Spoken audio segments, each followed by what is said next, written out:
हम गुंजन चौधरी मैथिली गुंजन चैनल पर समस्त मिथिलावासी के प्रणाम करै छी। आइ हम एकटा बेटी कुमारी गीत लऽ कऽ उपस्थित छी। आशा करै छी जे ई गीत अहाँ सबके जरूर पसंद आयत।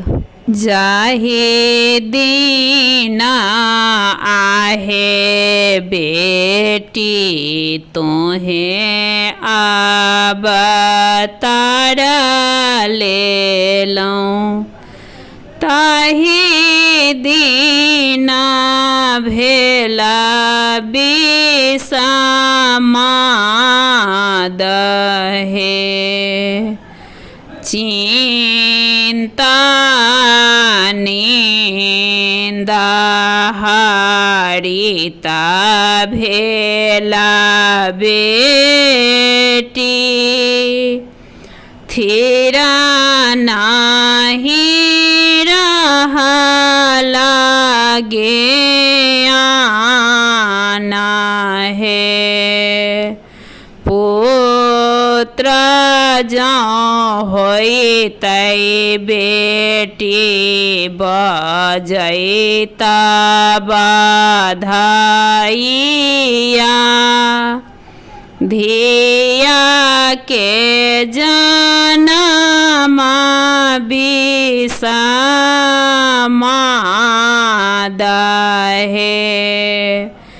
कथी लए आहे आमा धिया के जनम देला, खाइता हूँ मरीच पचास हे। मरीच का झोंका साओ धिया दूरी जाए ताई, छूटी जाइत धिया के संताप हे। स्याहे सुनी बाबा उठला चेहाए, मानाई न देला जगाए हे। गारल धान धिया हम नहीं राखब,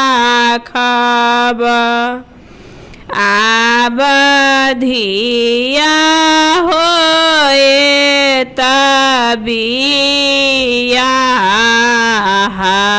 हे। बान्हा बिहा बाबा पोखरी खूना बिहा, धाना के लगबिहा छाहा हे। हाँस घोटो की गेला कमला पलकी गेला, हाँस घोटो की गेला कमला फलकी गेला, जाला में मारहिला कोड़ हे।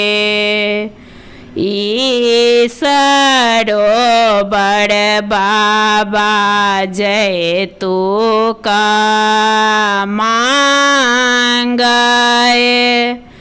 भैया का जनम निर्धन होए हे। ईसरो बड़ बाबा जय तू का मांगए भैया का जाना निर्धन हो